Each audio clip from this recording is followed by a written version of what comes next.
and many stories have been told about what really happened. We must set the record straight.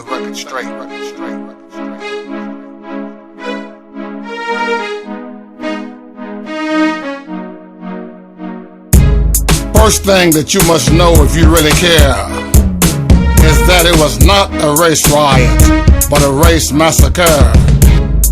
Stop calling it a riot like you were there. Innocent people, men, women, and children killed everywhere.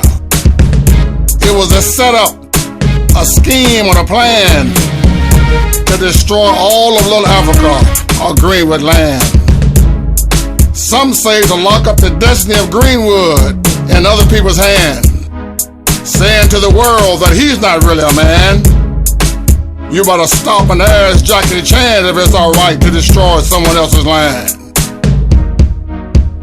It began on May 31st, 1921. What a scandalous front page story that was a lie. It implied that a black man attacked a white girl and had to die. The actual front page story of the Tulsa Tribune newspaper said, "Nabbed Negro for attacking girl in elevator." Those killing words were never taken back later. That's all that was needed to lock up Dick Rowland in the Tulsa jail.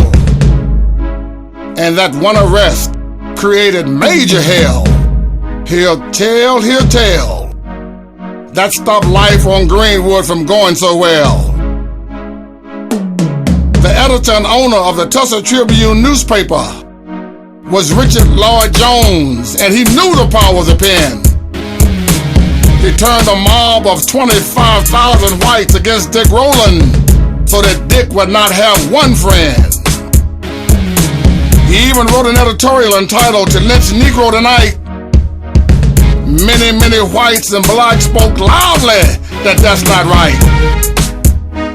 The name of the young lady who was used to create so much rage was a young white girl by the name of Sarah Page.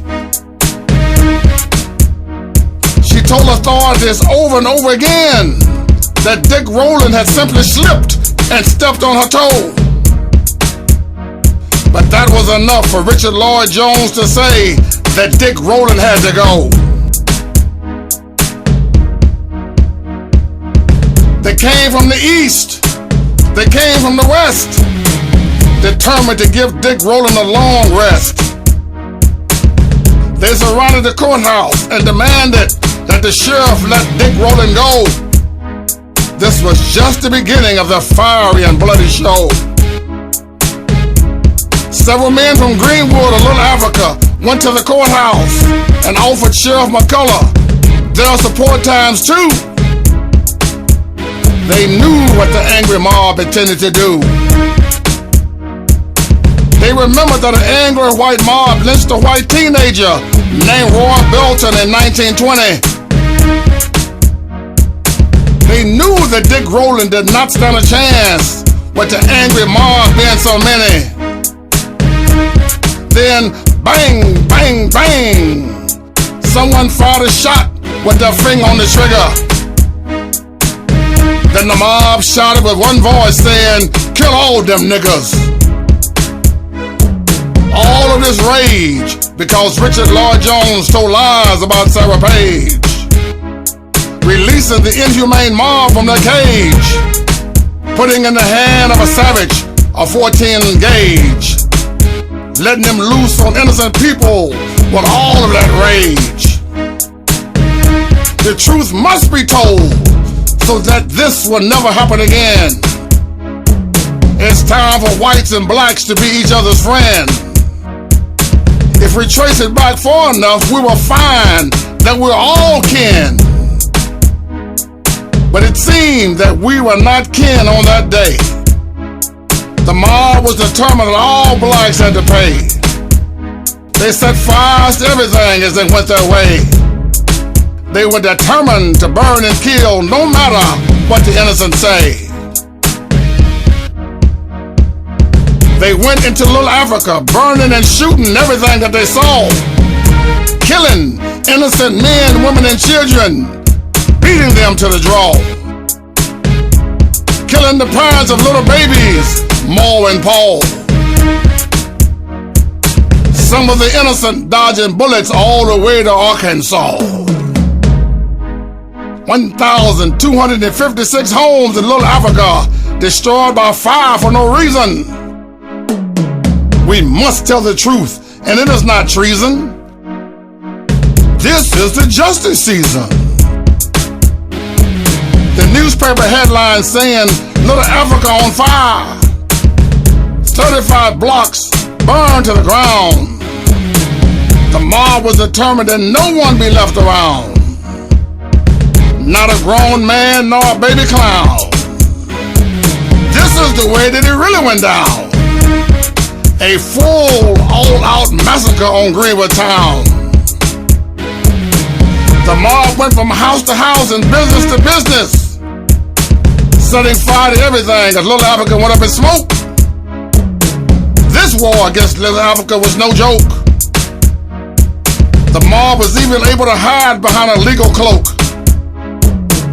Tulsa police officers deputized mob members and told them to get a gun and get a nigger. More love has been shown to dogs and cats and a horse called Trigger. Survivors hiding under beds of their houses heard mob members say that no nigger should live better than us. Keep killing them, I won't be no fuss. And burn that nice furniture into dust. They even brought in at least 6 biplanes and firebombed Little Africa from the air. They firebombed the new Mount Zion Baptist Church. They did not care. And they stocked the decks so that the race massacre would not be fair. They even pulled guns on the fire department and would not let them put out fires in Little Africa that day. They did everything that they could to make Little Africa go away. Them niggas trying to do for self and spending money with each other. We better stop them now, cause they ain't our brother. The brave citizens of Little Africa put up a heroic fight, even though being outnumbered 10 to 1. They were not going to give up and allow the mob to have their crazy fun. They made their last stand on Standpipe Hill and were doing pretty good to stop some of their blood spill. Then something happened that will make your blood chill. The massacre on Standpipe Hill. The National Guard started shooting 2 machine guns at the heroes, killing many to destroy their will. Killed, killed, killed was the order of the day. And even begging for their lives and praying could not make it go away. The mob was determined to have the last say. Make Little Africa go away. Oh, say, can you see that America is the land of liberty? And that all of us have the right to be free. No one deserves to be hung from a tree. Everyone that you have ever hung is me. Hell no, you don't want that history in school books or on TV. The survivors of the massacre were forced at gunpoint to hold up their arms and march to the fairgrounds, Convention Hall, and McNulty Baseball Park. This was so humiliating, you would think that they would have let them march after it got dark.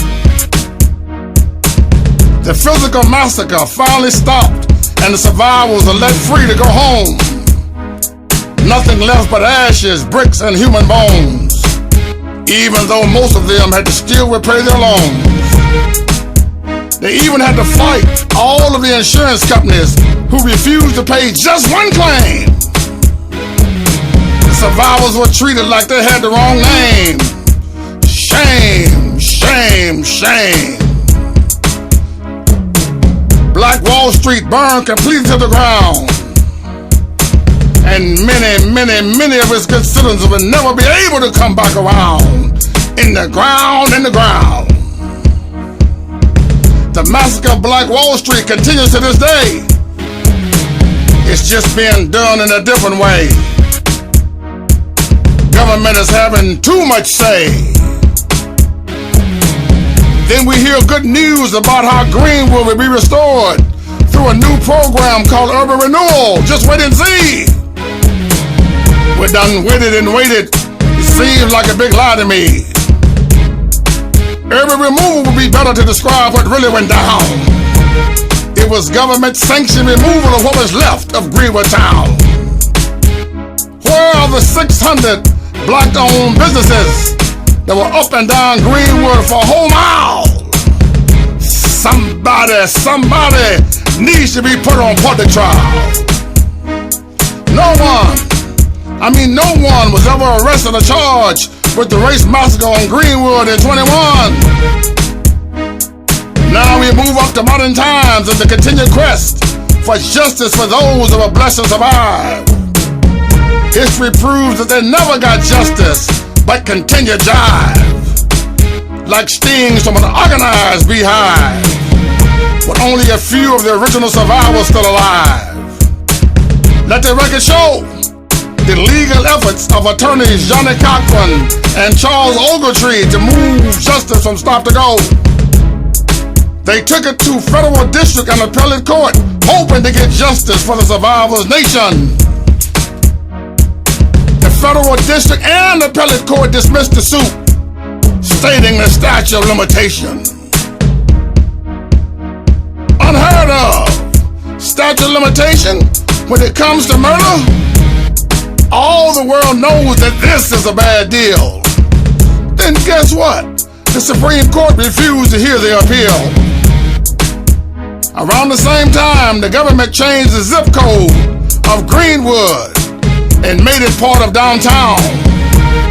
I wonder how it would have went down if survivors of the massacre had been around. Yes, new little Africa town. What happens to dreams deferred? Do they die and dry up like raisins in the sun? You done killed Greenwood's home run. Standpipe Hill must always stand. All of the blood spill makes it sacred land, sacred land. It should not fly away like Peter Pan. I wish that I could shake every survivor's hand and say, how do you do? We promise that we will not let the world forget what you went through. Hallelujah, hallelujah. I will tell my children too. How could you? I know that we must teach, and real humans we will reach. We promise that we will not cease. I know that there is one more major issue that we must find a way to tell. That's about the settlements that are creating so much internal hell. Settlements called OSU and One Oak Baseball Park built on sacred ground. Too big a price to pay for so few survivors left around. No one should ever have to ask, where is Standpipe Hill? In other words, stop building on sacred land, chill. Help Black Wall Street to rise from the ashes again.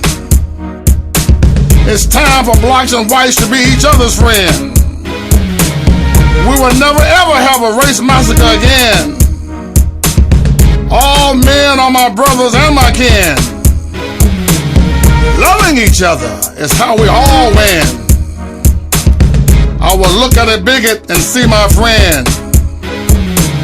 We will never ever have a race massacre again. My name is Brother Arthur. I am your brother. Call